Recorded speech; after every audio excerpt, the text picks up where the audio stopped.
It was so unnecessary. A life cut tragically short here on Burroughs Avenue following what appears to be a random altercation that resulted in the death of a 22-year-old who's being remembered as having a big heart, and manslaughter charges against a 24-year-old police believe may be responsible.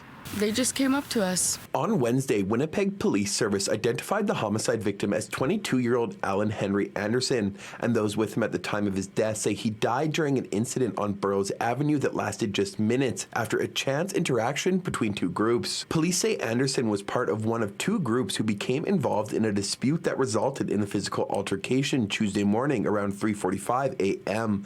with the suspect, 24-year-old Corey Dylan Watt, reportedly stabbing Anderson multiple times in the chest.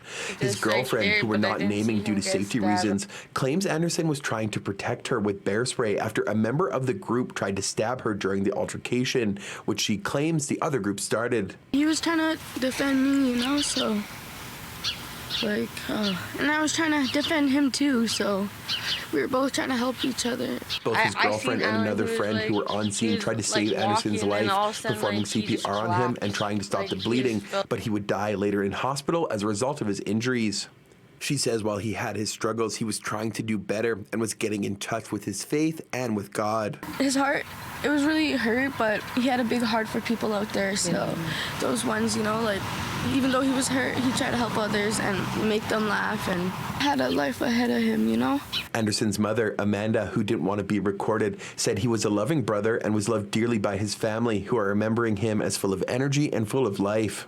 Answering questions via social media, she recalls a moment when he was in kindergarten when she asked him what he wanted to be when he grew up, and he answered a dad, saying it's heartbreaking that that dream will never come true for the 22-year-old. His death, Winnipeg's 15th homicide of 2023, is part of a larger trend in the city, as recent statistics released by the Winnipeg Police Service show the city is facing the highest rate of violent crime in more than a decade, with last year seeing a record-breaking number of homicides at 53. For those who knew Anderson, they say it is comforting to know that someone has been charged in connection to his death, but they hope, given the circumstances, others involved in the alleged attack are also charged. They also want to see those responsible for his death face a murder charge as opposed to just manslaughter. The suspect in the case in Watt, who police say was also breaching conditions of his release, was detained in custody after being located in the 300 block of Mountain Avenue on the night of the attack, less than an hour later. Police confirming the two men had not known each other before the incident.